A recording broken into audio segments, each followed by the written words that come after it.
Ugh, sorry, what's that?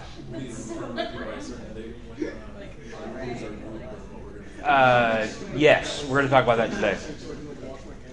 And I need to know by next week, basically. How is everybody? Cool. So, before I get started, I got one announcement to make.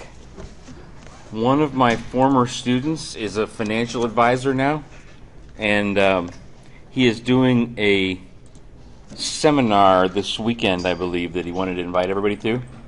So I promised him I would tell you about it.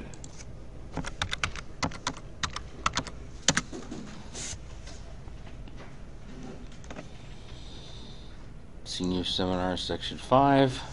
So if you go to the content section of Blackboard and scroll down to where it says Other Materials, there's a document called Rich Man Education Flyer, and I got to actually make this visible for you guys right now. Hang on one second.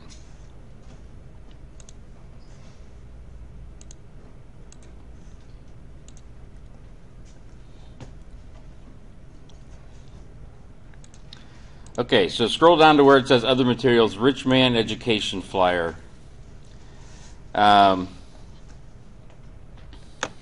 Enjoy some drinks and snacks while learning all the tips and tricks to reach your true financial independence.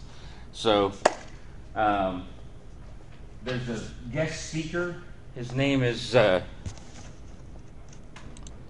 Mark Kwan. I had Mark speak to some of my classes last spring.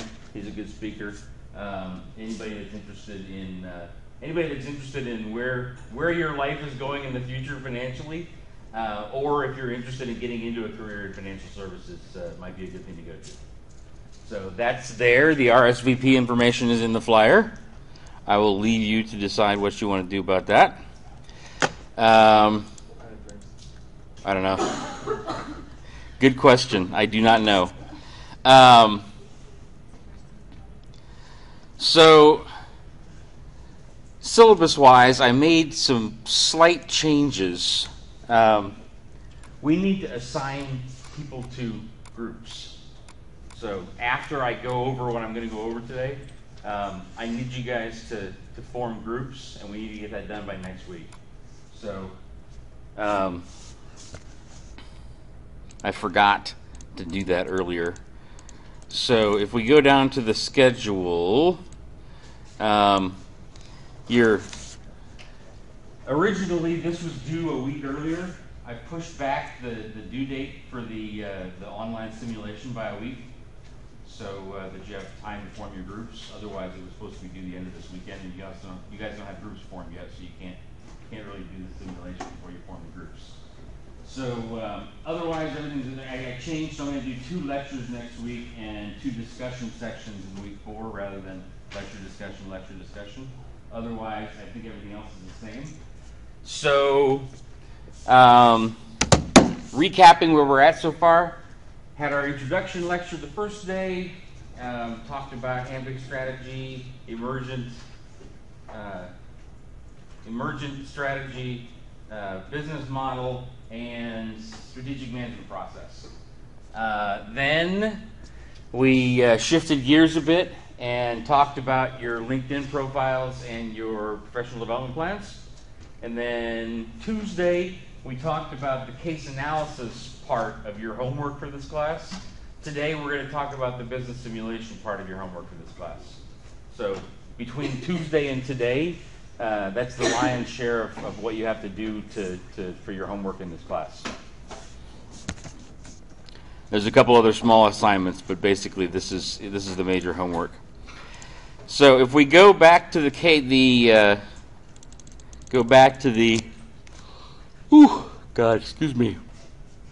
the content section of Blackboard, there's a section called Globus Materials. And I'll start out with this class presentation.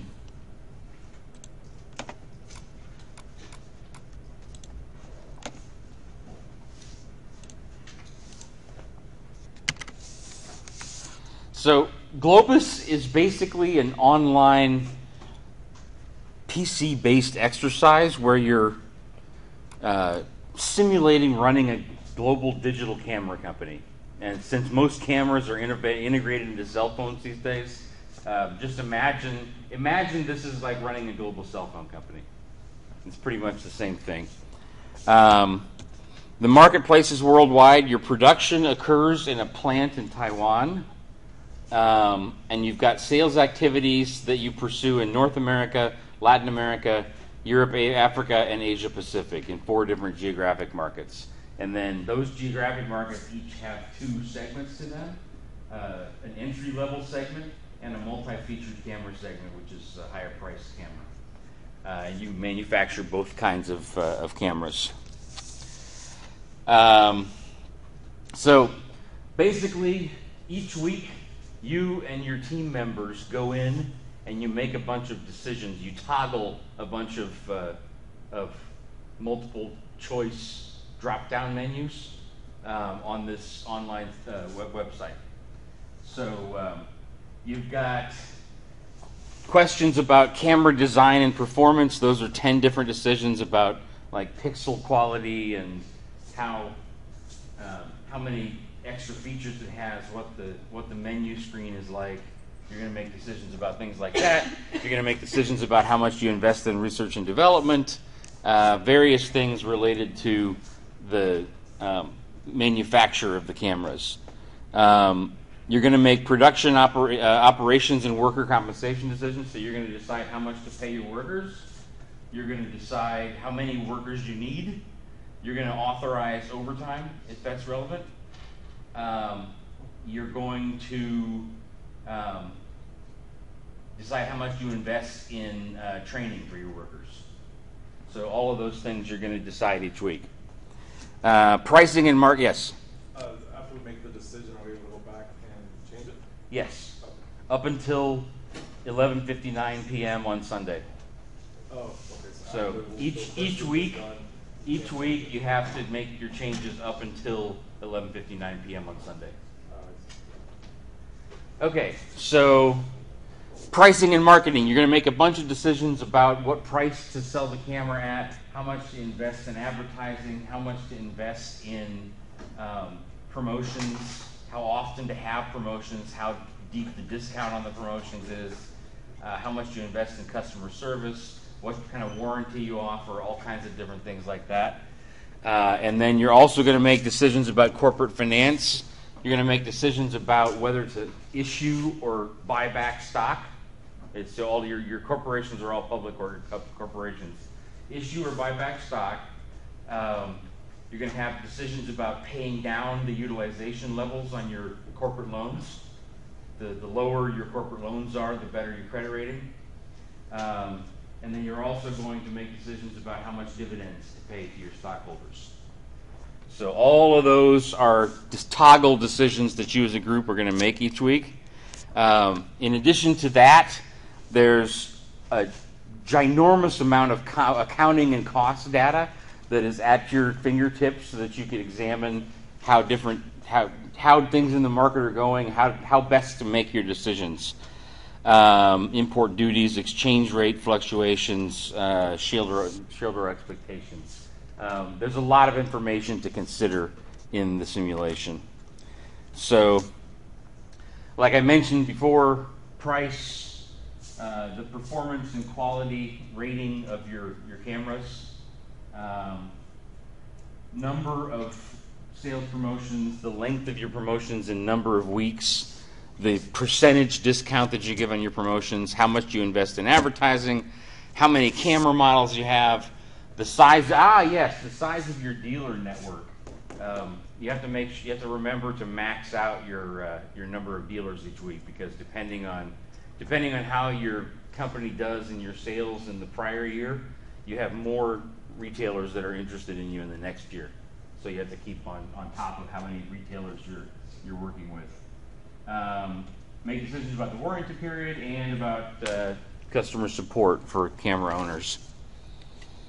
A company's competitive effort vis-a-vis rivals is critical. All the sales and market share differences among companies are attributable to differing competitive efforts on price, PQ rating, etc., etc. Hence, every company's strategic challenge is to craft a competitive strategy that it believes will produce the desired sales and market share outcomes. Basically, there are no right or wrong decision answers in this game. Everything depends on what your competitors do. So what your classmates, what the other teams do, determines how well you do in the game. So we're all competing against each other. yes, you're all competing against each other. So, see what the other people do? What's that? You'll be able to see what the other people do? Yes. You can't see everything they can do that they do, but you can see a lot. I mean, you said it's like companies, they can do an outcome, they can't really see what decisions went into that, right? Yes. So you can see some overall facts about decisions that they've made for market. You can see pretty much all of their decisions for marketing. You can't see the product mix of how they actually manufacture the camera. The different elements of pixel quality and zoom rates and things like that. You can't see the details. You can just see that at a big picture level. But you can see a lot of what the other teams do. All of this stuff is like this, all ethical stuff that we can do. We can't do anything unethical.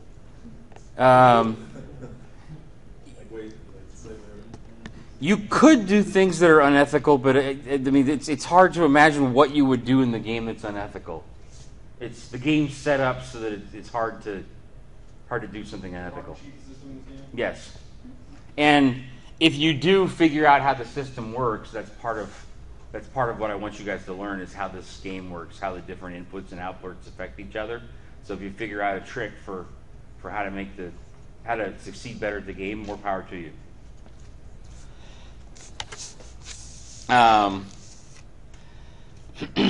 Following each year's decisions, you'll be provided with a statistical review of the marketplace and competitive intelligence reports. So this is where you get all the information about what your competitors are doing. Armed with this information, you'll be pretty good position to figure out some of the strategic moves they're likely to do. So you're always making decisions based on what the other teams are doing.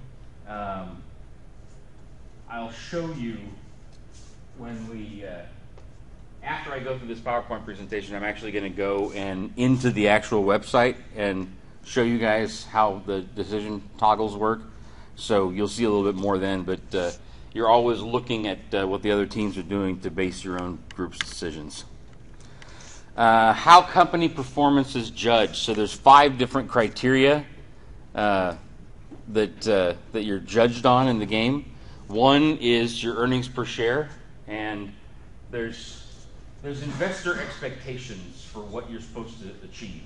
So the investors expect that you're going to grow your earnings per share by at least 8% annually through year 10. So each week is a year in this game. And you start out by taking over the company from the prior management in year 6. So the first year of the game is year 6. So the first 4 weeks, you're supposed to grow things by 8%. After that, it's 4%. You want to maintain a good return on equity, 15% or more annually. You want to maintain a B+ or higher credit rating. You're judged on your stock price as well, and this is similar to earnings per share. You want to grow the stock price by 8% per year, per week, through the first 4 weeks, and then 4% thereafter. And then finally, there's an image rating. This is kind of a combination of the quality of your camera, how much you invest in social responsibility and donations and charity. And your image rating needs to be 70 points or higher. It's out of 100. So those are the 5 criteria that you're judged on in the game. And there's 2 different standards. One is what investors expect, and the other is how you compare to the rest of the other teams. So Um, if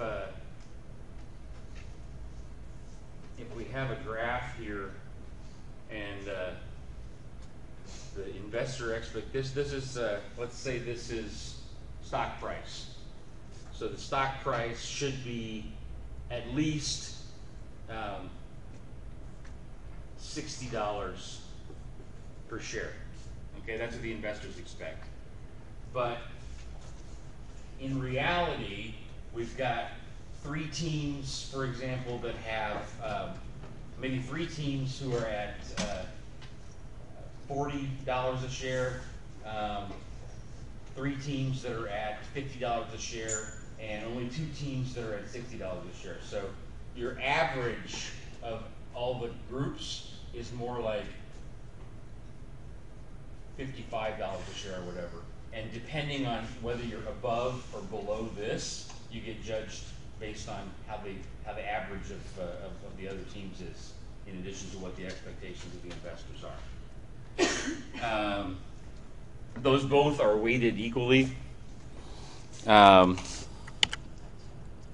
There is no longer a quiz. I used to have a quiz on this, but I took that out. There's no longer a strategic plan, and there are no longer peer evaluations. How do you register? It's pretty simple. I'm going to assign a registration code to each group. Okay, so you're going to go to this website, globus.com. You're going to click on a box that says student registration. And then after that, there's a box where you enter the code that I sent you for your teams. And then after that, you pay with a credit card. So there's not a whole lot of materials for this class, but one thing that you do have to pay for is $45 or something like that, 45 or 46 bucks for participation in the simulation. So each member of the team has to go in and do that. So each person is $45? Yes. No, it's not for the group. It's each individual.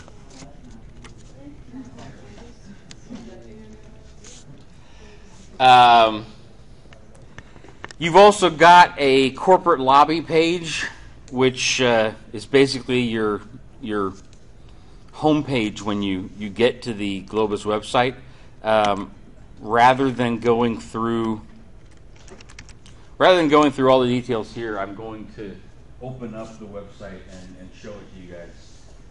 But basically, you've got information on you've got the user's manual, you've got the place to click to go make your decisions, you've got a place to click to go get information on competitors. It's all right there in front of you for the home page that you land on. If you want, you can change the name of your company. It just needs to start with the letter of your group. Your groups are going to be lettered A through H or I, depending on how many groups there are. And then an important thing that you guys need to remind me to point out when I go to the website. You don't have to all be sitting in the same place at the same time to do this. You can work remotely, so each person could be at home and you all dial into Globus at the same time. But if you do that, you have to turn on what's called collaboration mode. Otherwise, one person's answers will save over the next person's decisions, and you'll contradict each other's work. If you have collaboration mode on, then it updates things for all the people that are on at the same time. So remind me to show you that when we go to the website. And we are going to the website now. So questions about the presentation so far? Okay.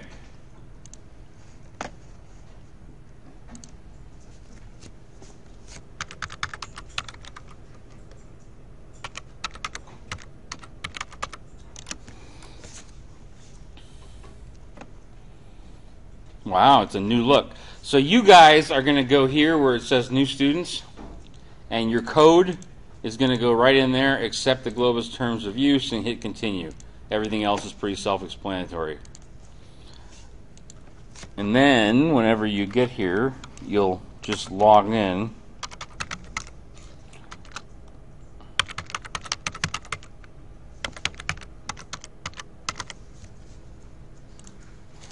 Using your login credentials.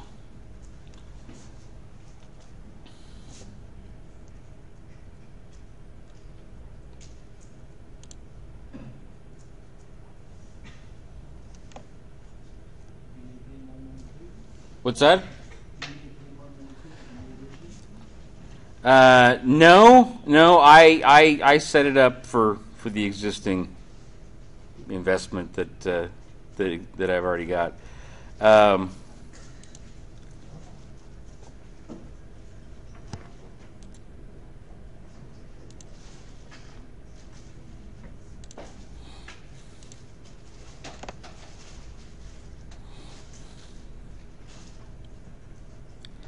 They've changed the outlook here, so I have to. You guys have to bear with me for a second as I figure out where to click to show you things on the website.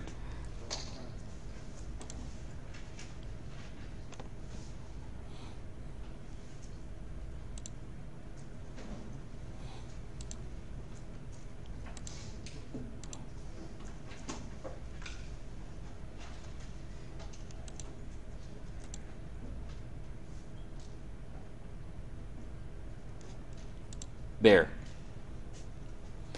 Go to Old Globus. Huh? There was a click that there's a button to click on that shows the old format, so I can navigate easier. So let's pull up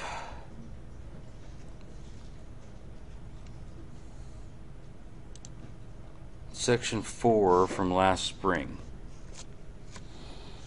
And access a corporate lobby.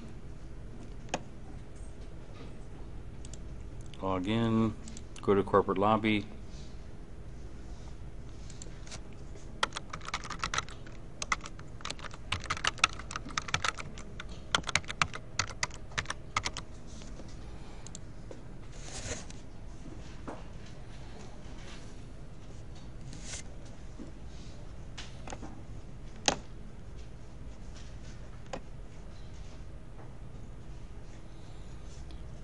Okay, well, we have a few things that have changed over the course of this game. So, from last spring until now, they've changed a few things with the format. So anyway, there's going to be a button up here on your screen that says decision entries. I think it's on the left-hand side, but it'll say clearly decision entries. When you click on that, you've got to be kidding me.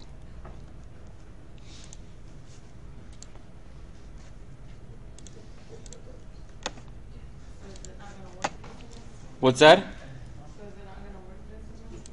No, it's going to work this semester.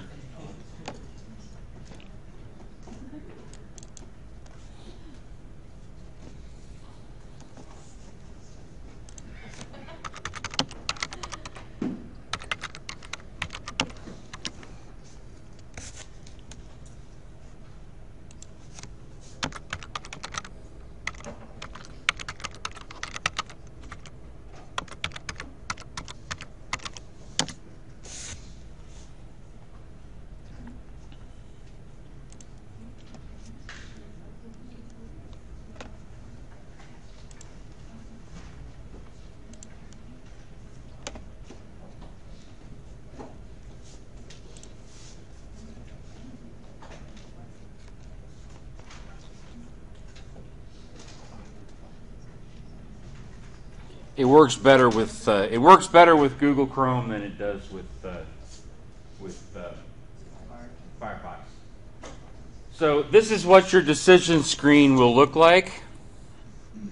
You'll have a bunch of folders on the left-hand side here that you can click on, and each of them will take you to a different piece of information. So the first the first folder is all the different places where you input your decisions. So I told you about production decisions, about the quality of the camera and so forth. Here's where you make those edits. So each week you'll go in, and every place where you see blue, you'll notice that you can edit the entries. So this team has 7.5 megapixels, 3 by 4 centimeter size of the screen, 4 times zoom rate, various other features. If you notice here, if I change image resolution to 16, do you notice how look at the numbers down here? I'll change it back and change it again. So every time you change an input on your manufacturing settings, it changes how much the camera costs to manufacture. So you'll notice right here, it's currently $112.13 per camera. If we change those megapixels up to 16, it's now $118.98 a camera. So, yes. Where do you think that's the operation? Yes, it's right down here on the left-hand side. See these 2 arrows? You click on those 2 arrows, and then you're in collaboration mode. Thank you for reminding me. So each of these inputs, you're gonna toggle each week. Everywhere where it says blue, or where you see blue is something you can change. Now, you don't have to change each input each week. I find that in general, once you've settled on a camera manufacturing mix that works, you want to stick with that mix. You don't want to change your camera manufacturing mix too much once you've figured out one that works. There's usually 1 or 2 teams or 3 teams that are having a lot of trouble in the game, and they have to make a lot of changes to their manufacturing mix because they guessed wrong at the beginning of the game. But most of the teams, once you've got your decision entries set for your manufacturing mix, you're not going to change those that much. You want to invest as much as possible in research and development. This is the last year of the game from last spring's class that I'm showing you guys an example of right now. So they moved down their R&D investment to just $1,500 here for entry level and $2,000 for multi-featured cameras, because the money that you invest in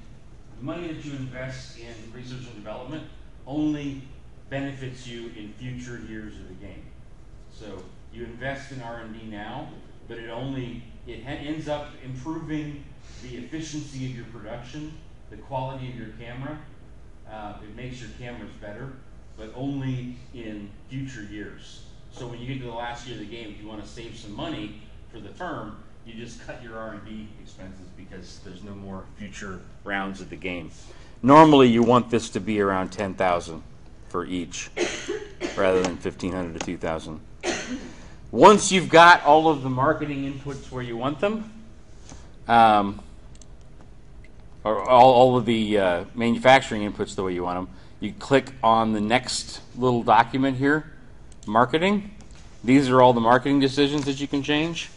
Now, for marketing decisions, I usually recommend that you study what the other groups are doing before you make your marketing decisions. So if you scroll down on the left-hand side here, you'll see where it says competitive intelligence reports. If you open that and then open the quarterly snapshot,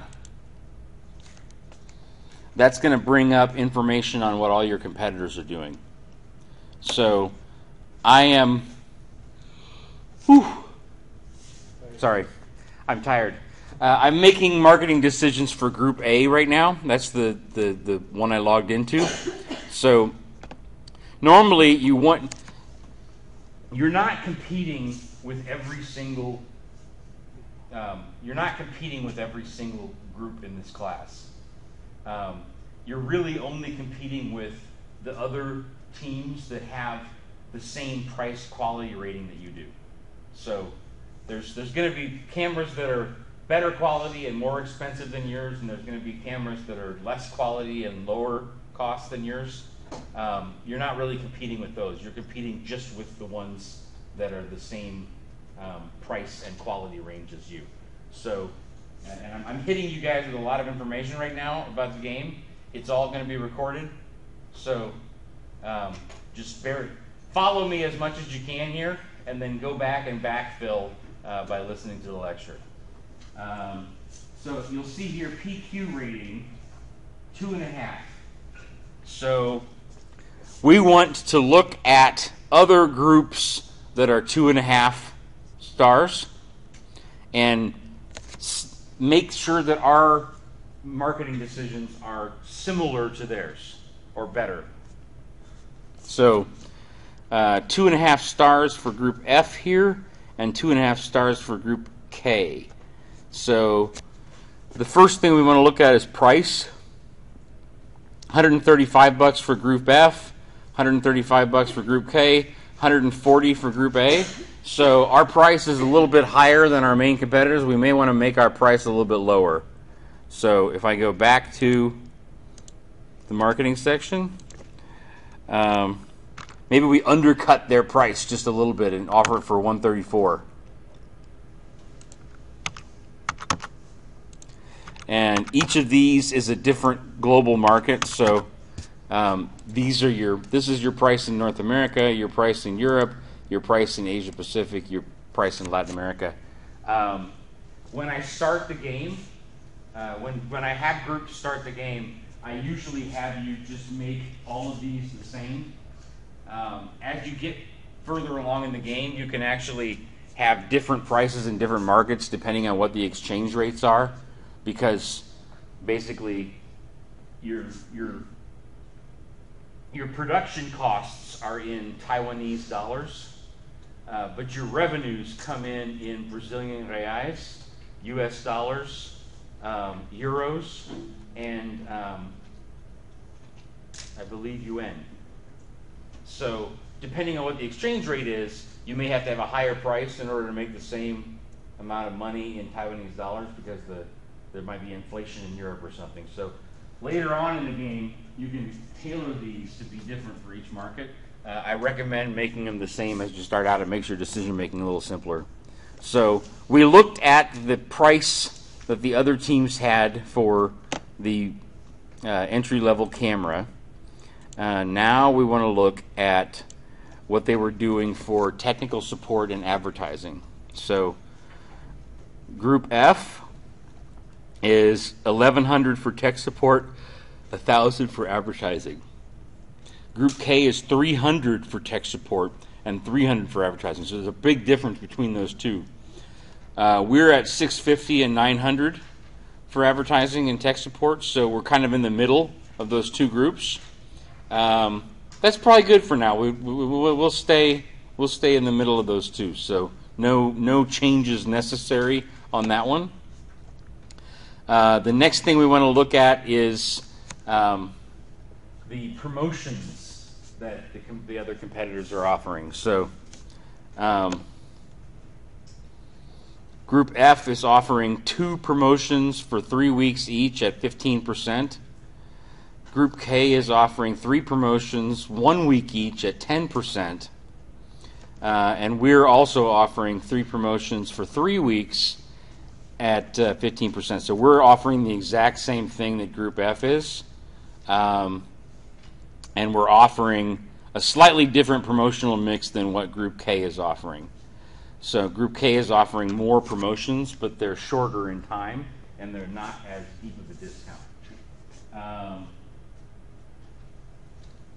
I'd say, just to give you guys some more food for thought here in the example exercise, let's try and beat Group F a little bit and do more aggressive promotions than they do. So if we go back here, you'll see promotions 2 for 3 weeks, 15%. Let's do 3 for 3 weeks at 15%.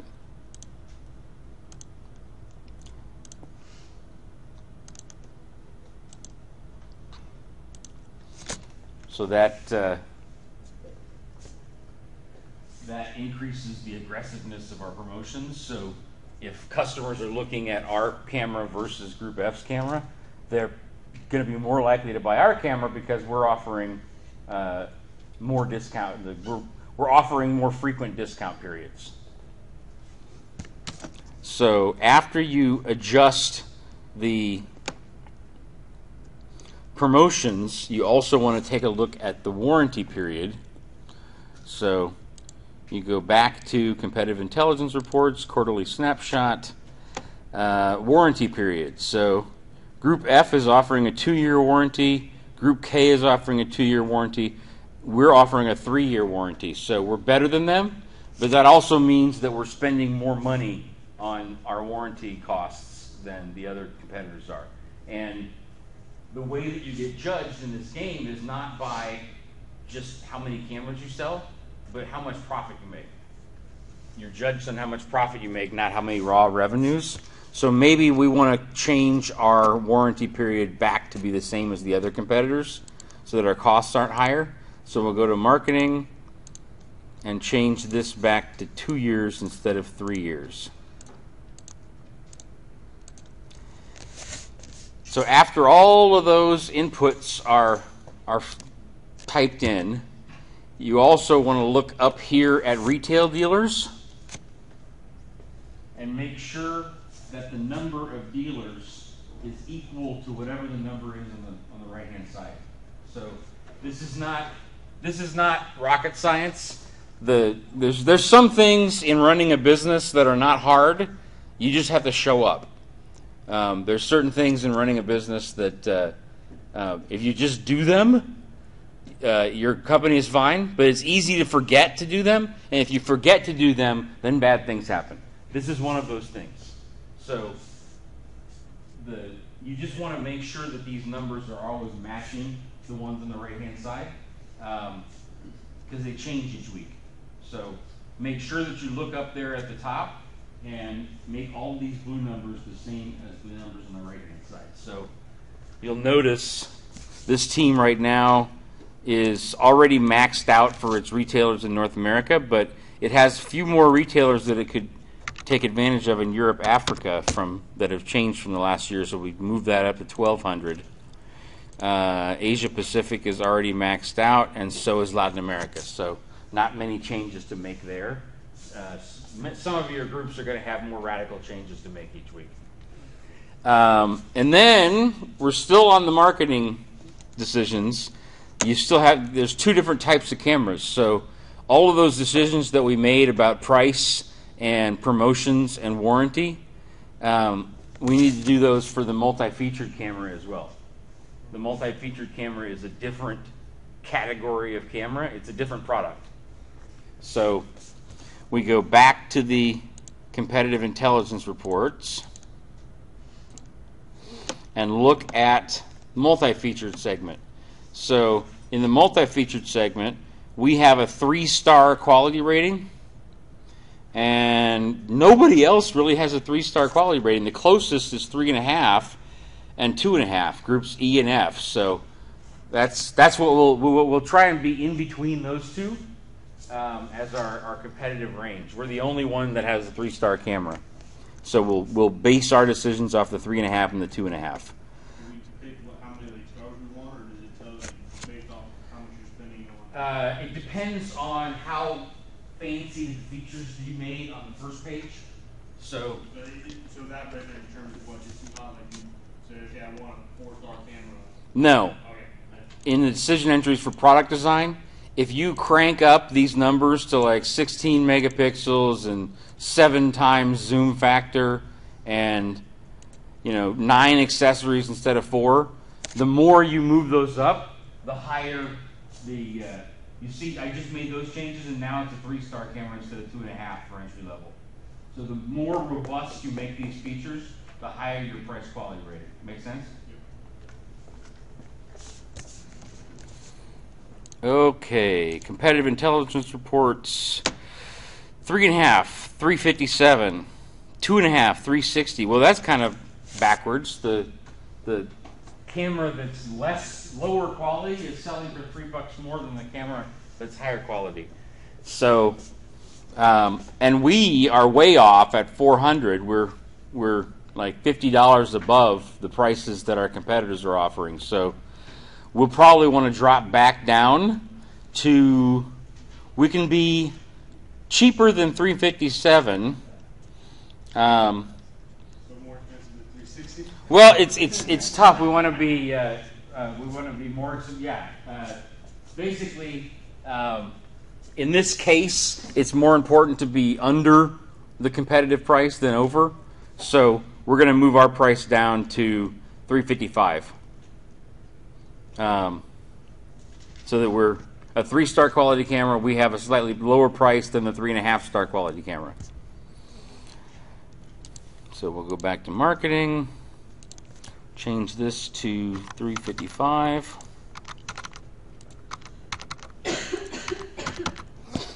And then we look at the promotion for multi-featured.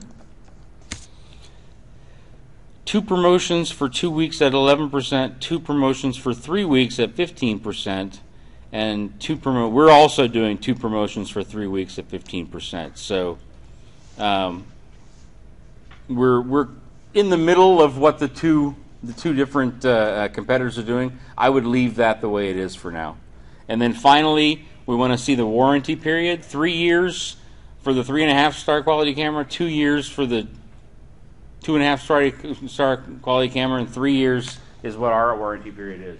So we could either, it only comes in 3 years or 2 years. So if you go back here to marketing, you'll notice you can't do like 2.5 years. So we either stick with the 3-year warranty, or we move it down to be closer to that 2.5-star quality camera. I'd probably leave it for now, especially since it's the last round of the game, and your warranty costs are usually paid. Warranty costs are paid in future years. You have a 3-star, if you have a 3-year warranty, then people wait until the 3rd year to like return their camera for the warranty. So if you make it a longer period of warranty and it's the last round of the game, then you don't end up having to pay for a lot of camera returns. But that's another trick that you do just at the very end of the game. And that's all the marketing decisions. So we're finally through with all of those. The next area of decisions is entry-level assembly. And same thing here. Because we changed, this is basically how many units you're telling the warehouse, your manufacturing facility. This is your order to the manufacturing facility for how many cameras you're going to manufacture. So just because this is another thing where it's not rocket science, you just have to remember to do it. When I worked at Bertelsmann, the German music company, there was this time when we installed a big new SAP system. It's an enterprise resource planning system. It's really, really complex computer system. And super beneficial computer system, but very complex. And the first month that we used it, we forgot to tell the warehouse to send the CDs. So we sold we had orders for 3 million CDs, but we shipped 0 CDs because we never gave the order to the warehouse to ship the CDs, because it was a certain box on the software that you had to click, and we forgot to click it. So this is another thing where it's not rocket science, but you have to remember to do it. You'll notice because we made some changes in the price of our camera, we've got more orders now for our camera than we used to have. So we produced 50,000 in Q1 for North America last time. Now we have orders from our retailers for 73,000. So Again, you just want to make the blue numbers match the numbers that are above them. And an easy way to do that is just click this button that says Match Assembly to Orders, and it automatically moves the blue numbers up so that they match the green numbers. If you want, you can actually ship 10% more than what retailers order. It gives you the opportunity to squeeze a few extra dollars of revenue and profit out of the game. But that you have to go in and type manually. So if you want to ship 10% higher, 10% of 73 is 7.3. So I think if we type in 80, it'll still let us do that. Yeah, but if I typed in 85, see, it says, please enter a whole number from 0 to 81. So I can't make it any higher than 81, but I can go in and make it 81 if I want to. So I can ship 10% more than what the retailers have asked for, but you have to do that manually. Otherwise, all you got to do each week is go in and make sure to click Match Assembly to Orders. Yes, Raymond? Is there a list of what we're supposed to be completing or decisions or is it making on a weekly basis? Or are you just supposed to go through all these tabs every week? All the tabs every week. But you're not going to change every input every time. So once you've got things working well, you may leave a lot of them the same way from one week to another. Okay. Make sense? After you've done that for entry level, you have to do the same thing for your multi-featured cameras. So just tell the warehouse to manufacture more cameras. And then you're good there. Then compensation and labor. So this is all the decisions about how much you pay your employees, what the compensation mix is. So if you look here, this company is about 10% below the industry average for compensation. And usually for your compensation, so this is what the industry average is here, and this is the actual decisions for Team A. And you'll notice here it says 10% below industry average. You want to keep your salaries close to the industry average. If they're too low, you're going to have workers complaining that they don't get paid well enough and they're not going to work very hard. If you pay too much, then you've got expensive workers who aren't producing any more, but you're paying them more. So, Complaints anywhere? huh? Where do you go for the complaints? For If you're undercutting them, you said that people will complain. there's no place there's no place to respond to complaints. I'm just saying You can't yell at your employees? there is no toggle on here for yelling at employees. There's no HR button. No, there's no HR button. But if you want them to be more productive, then you want to make sure that they're close to the industry average for compensation. So you can see here you can raise or lower their base wage rate. You can raise and lower their incentive bonuses. You can raise and lower quarterly bonuses for attendance, and you can raise and lower their fringe benefits. So maybe we raise their base wage a little bit and raise their benefits a little bit, and now we're only 2.8% under the industry average. That's a little bit better. Workers are going to be more satisfied. So you'll notice after we did that, if I go back here to, let me set it back where it was before. I think it was 950 before. So look at the numbers down here. These are the numbers for how many employees. This is number of production assembly teams, PATs, needed to achieve this is how many workers you need in order to make the number of cameras that you put in your order to the factory. 146. You've got 226 that you employed last quarter, so we're actually going to have to lay off some workers because we've got people sitting around with nothing to do. But before we get to that, if I increase the worker compensation, you'll notice that the number of PATs that I need went down. So, huh? Yeah, I'm paying more. The workers are more productive, so I need less workers. So after you change your compensation, that changes the number of employees that you need. So now we're on labor force decisions. Like I said, you want to keep your number of actual employees close to what the number of employees needed is.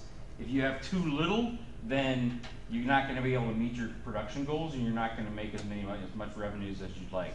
If you have too many workers, then you're basically just paying people to sit around and not work. So we've got 226 workers here, but we only need 138. So that's 92? Is that right? 98. I'm laying off 98 workers. So you don't keep any extra? Huh? You don't keep like any extra? Like you don't need any People are out extra sick, at all? vacation. Hang on one second. Usually, if you're just a few workers over or under, if you're a few workers over, it's fine. But if you're 100 workers over, you got to get rid of those. Yeah. And I usually don't keep too many extra. You can keep a few extra, but Does it make a difference? to not you? really. Okay. What were you going to ask? Well, it says the number of PhDs hired. This is laid off, so it kind of contradicts itself. So are you hiring them or are you laying them off? No, I put a negative here. Laying them off. Basically, the way you lay off workers is put negative hiring.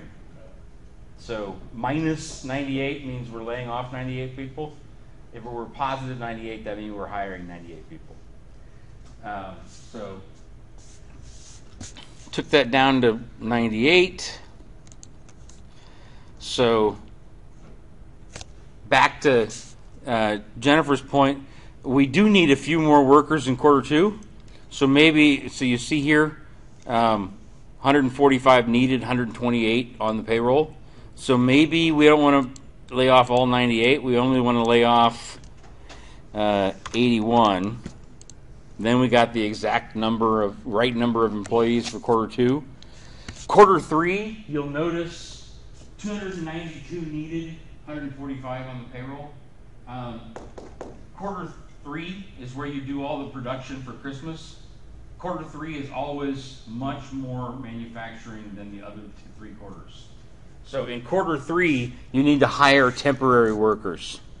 And the way that you hire temporary workers is you type the number in here, positive. So the game is telling us 292 needed, 145 on payroll, so we need 147 more. So I'm going to put 147 in this box, and then I'm going to put negative 147 in the quarter 4 box. So that means I hired them for quarter 3 and laid them off in quarter 4. That is the same as hiring them as temps. If you keep employees on for more than 2 quarters, then you have to pay severance when you lay them off. That's 50% of their salary. It's a sweet severance package. What's that? Yeah, but that's the way the game's set up. I think it's too sweet too, but that's the way the game's set up. So you want to make sure that you lay off your temps again in quarter 4. Otherwise, you're going to have to pay severance for all of them when you fire them later on. So whatever you hire in quarter 3, make sure you subtract it again in quarter 4. And then finally, this units assembled at overtime. This is another thing where it's not rocket science. You just have to remember to do it. You want to make this number the same as whatever it is on the right-hand side. And this is just basically signing the paperwork, authorizing that the manufacturing plant is allowed to issue overtime. If you don't allow them to do overtime, as soon as they get done with their 8-hour day, they go home, regardless of whether all your cameras are finished or not. So if you authorize the overtime, then they can work more, and you don't have to pay third-party vendors to make your cameras. If you don't authorize overtime and you have more cameras that you need to make than you have employees working, then the difference is made up by using outsourced vendors, and outsourced vendors cost twice as much for the cameras, so you're cutting into your profit if you use outsourced vendors. that's everything for compensation and labor. We've only got 2 more decision areas, and then we're done. Yes, Raymond? How often do these numbers change the needs, the max overtime? Is this only updates kind of every once a week? That's all we're having every Sunday? Or could these numbers, the needs and the hiring and firing numbers change on a daily basis? Once a week. Just on I'm not gonna get emails in the middle of the night saying my employee not working. No, just once a week. Sundays, is that the... Yeah. Okay. Corporate citizenship. So here you make decisions about corporate charitable giving. You also make decisions about facilities for child care that you provide for your workers, cafeteria. These are all costs that have no direct benefit, but make your company a happier, friendlier place to work. So you can change here charitable contributions. You could donate $8 million to charity each month, or There's nothing we gotta do with the taxes, is there? no. Alright, we don't have to get in it. There's nothing you have to worry about for taxes in here. The only reason why companies give is the tax write-off. It also increases your image rating. Huh? I was just going to ask if it does that. Yeah, it increases your image rating. So you can either donate a set amount of dollars or a percentage of your profit, or if you want, you can not donate anything to charity. And then you can either have green initiatives in your, you can either be environmentally friendly or not. If you're environmentally friendly, it's more expensive, but it helps your image rating. Energy efficient programs. The more you invest in energy efficiency, the better your image rating. And the same thing for cafeteria and safety and lighting. You either continue or discontinue them. And then you can either have a supplier code of conduct, yes or no. All of these decisions will increase or decrease your image rating. But will you see it on the balance sheet at all? You'll see it as a negative on the balance. You're going to have less profit, but higher image rating. You're judged on both.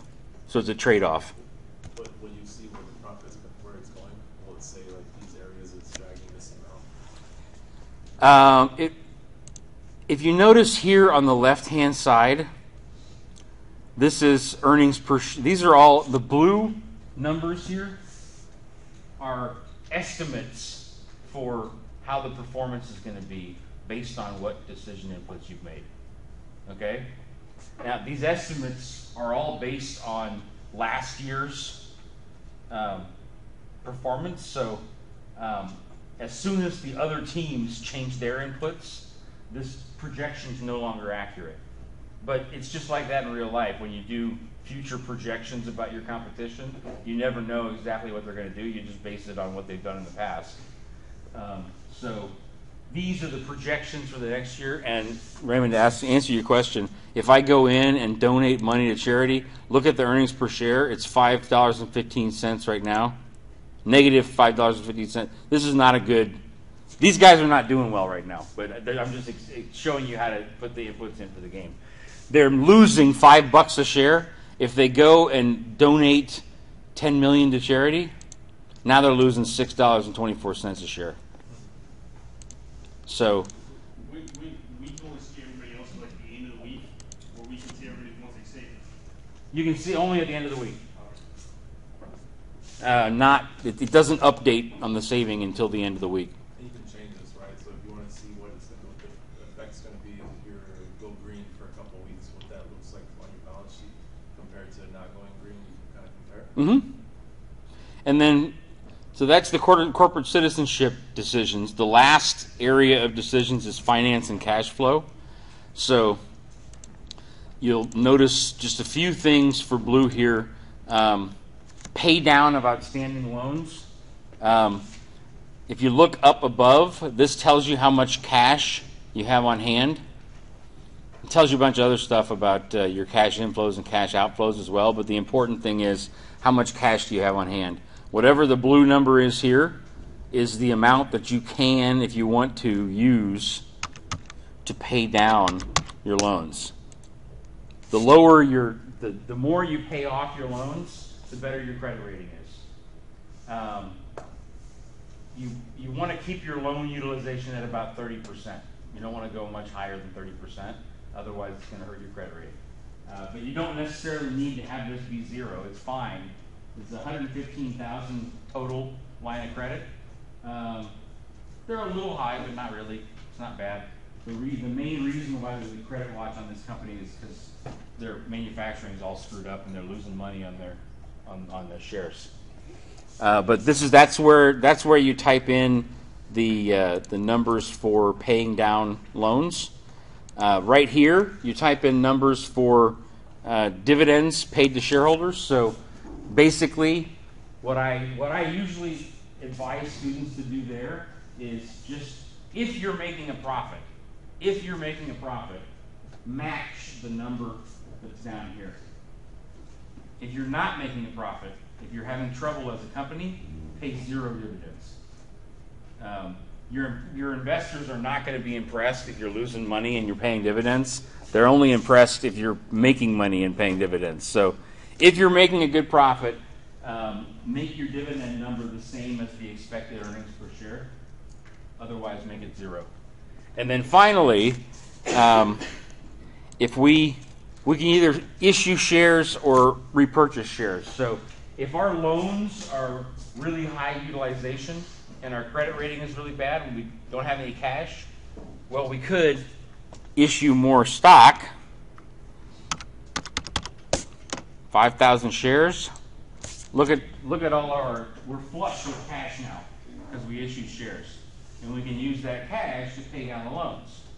But one of the things that you're judged on is earnings per share. So it's simple math. What happens to the earnings per share number if you increase the number of shares? It goes down. So the more shares you have outstanding, the lower your stock price in general, and the lower your performance on earnings per share. So you only want to issue stock when you actually absolutely have to. You don't want to issue it just to make your loans look better. Only issue it when it's really necessary. And if you're in a good position financially, you can also buy back shares. So if you buy back shares, that's going to... no, we can't do that much because equity would fall too low. Well, it's not letting us do that right now because the numbers for the performance of this group are too low. But you can also repurchase shares, which increases your earnings per share number, increases your stock price because there's less stock outstanding. Those are all the decisions. When you get done with those each week, you click Save Decision Entries. And you've got to do that before 11:59 p.m. on Sunday night each week. Okay? Questions about everything I've gone through? I threw a lot at you. It's all recorded for you to hear later. There's also at the top of your screen. Unfortunately, I can't open it so it looks exactly like your screen, but you'll have a button at the top of the screen that says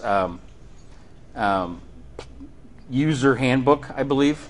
If you read the user handbook, it's about 30 pages. It'll take you a little while, but you will do better at this game if you read the damn manual.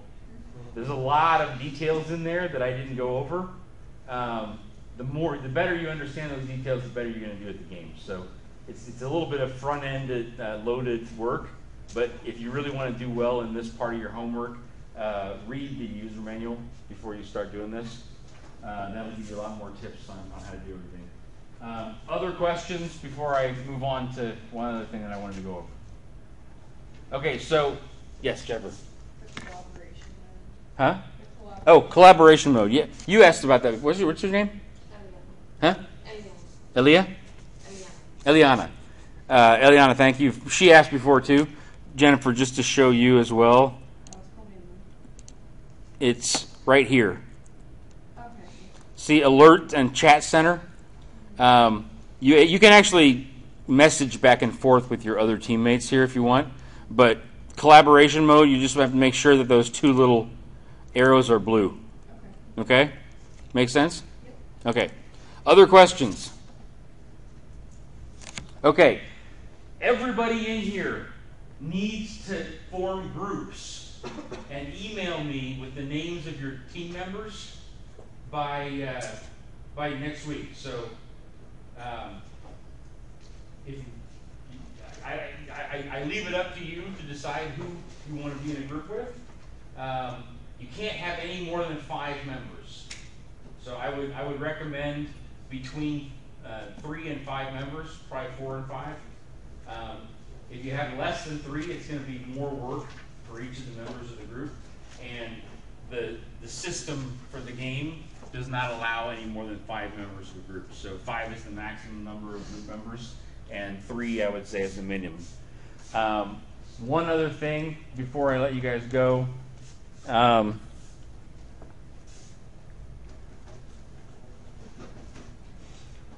I have updated as well as I can what I've received in terms of LinkedIn profiles and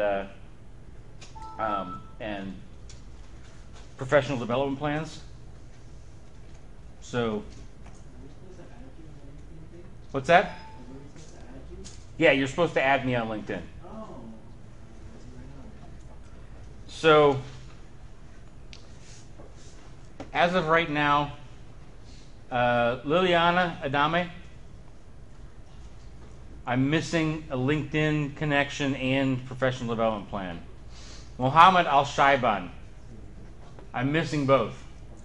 I thought you already connected with me, but I can't find it. Yeah, I did, and I canceled it. Huh? You canceled it? You have to open it up again. Okay? And send me your professional development plan again too. Okay? Abid Al-Ansi, I need you to connect with me. I can't find it. Let me make a note to myself. I'll look again. Okay? Send me a message on LinkedIn, would you? Badr Al-Ansi. I need both the LinkedIn connection and the professional development plan. Okay? Abdurrahman Al-Balawi. I need a professional development plan. Ahmed Al-Johani. I need a professional development plan from you. Okay, can you send me that? Okay. Abdullah Al-Juraifani. Okay. I need you to connect with me on LinkedIn. Okay? Did you? Did you click request connection? Can you send me a message on LinkedIn? Send me an in-mail. Okay? Mohammed Al-Khamis.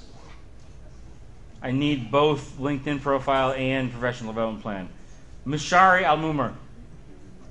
I need a professional development plan. Fahad Al-Mutairi. Can you send me your professional development plan again? I know you gave it to me last quarter or semester, but can you do it again? Thanks. Abdurrahman Alo Haidib. I still need a connection on LinkedIn. No, I still need a professional development plan. Fahad Al-Raji. I need a professional development plan. Mohammed Al-Rumi. I need both. Nawaf Al-Shamiri. I need a LinkedIn connection. Saleh Al-Sugair. I need a professional development plan. Diego Cisneros. Can you connect with me on LinkedIn? Yeah, I'm doing it right now. Okay, cool. Amy Coronado. Can you connect to me on LinkedIn? Okay. Antonio Cruz. Hey, man, I know you already did the professional development plan in the past. Can you send it to me again? Thanks. Mariah Despine. How do you pronounce your name? Just fine? Oh, cool. Can you connect to me on LinkedIn? Okay. Vanessa Inciso, can you connect to me on LinkedIn? You did? Okay. Can you send me an email? Thanks. Eduardo Estrada. Can you connect to me on LinkedIn? Yeah, you have to connect to me. Ana Fernandez. Ana Cecilia. That's you? I need both. I connected with you on Can, Anna. huh? Under Anna. Can you send me an email? And then I also need your professional development plan still. Eric Garza. I need a LinkedIn connection. Adeline Gill. Did I pronounce it right? Yes. Okay. Can you connect to me on LinkedIn? Thank you. Naif Hashim. Can you send me your professional development plan again? Thanks. Simer Karana. There you are. I need both. I need a LinkedIn connection and a... Huh? Okay, can you send me your professional development plan too? Okay.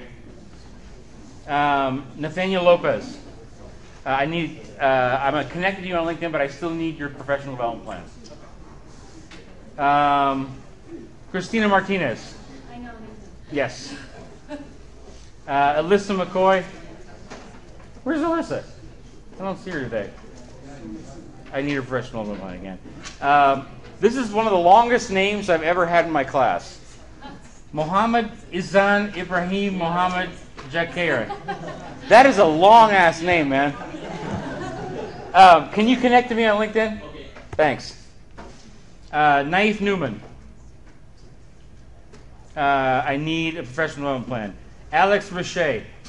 Connect on LinkedIn? Okay. Blanca Sanchez, Blanca Flor. Hey, how are you? Can you send, I know you did it last semester, but can you send me your professional development plan again? Yeah. Okay, thanks. Jay Sanchez. Yes. Jay Andrew. I need you to connect to me on LinkedIn. I did. You did? Wait, on LinkedIn? Yeah, LinkedIn. LinkedIn, okay, I did that. Okay. Victor Santiago. I need you to connect to me on LinkedIn and send me your professional development plan. Eliana. Is it Ureno? Yes. Okay, I need both. Okay. Okay? Connect to me on LinkedIn and send me your professional development plan. And then finally, Randy Woods. Randy, I need you to connect to me on LinkedIn. Okay? Cool. I'm about a minute and a half over time, but that's it. See you guys on Tuesday. Have a good weekend. Make sure to form groups, okay? Everybody form groups by next week. We've already formed a group. Can you email me? Yeah, with the names? one of the people in the group emailed me too. Next week I'm going to be in Arizona for the week. Okay. So I won't be in class, but I'll listen on the two, what's it called? Recordings. Yeah, sounds good. All right, I'll see you on Tuesday then. Okay. Cool. Yes. I don't know if you remember, but you signed me as class. Uh-huh. Yeah, I'm in class. I don't know. I didn't say your name. No, you did not. Can you email me? Okay, I will. Email me jwood7. That's my email address. Jwood? Yeah, JWOODS. And the number 7 at csub.edu. Email me, tell me your name, and remind me that you're in the class, and I'll send you the information you need. Okay? Cool. So I'm trying Yes. to join the group, but they already have 5 people. Huh? I'm trying to join the group, but they already have 5 I people. can't have any more than 5. Huh? Okay. Sorry. It's okay. I'll see if I can find it. Okay. Sorry. I'd love to make it more than 5, but I can't. Yes. I have it. Yeah, just send me a message, okay? I send you. Okay, cool. Thanks.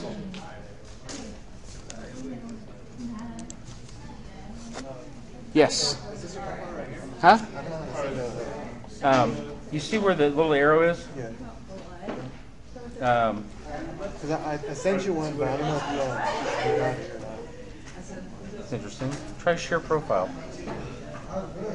And then send me a message as well.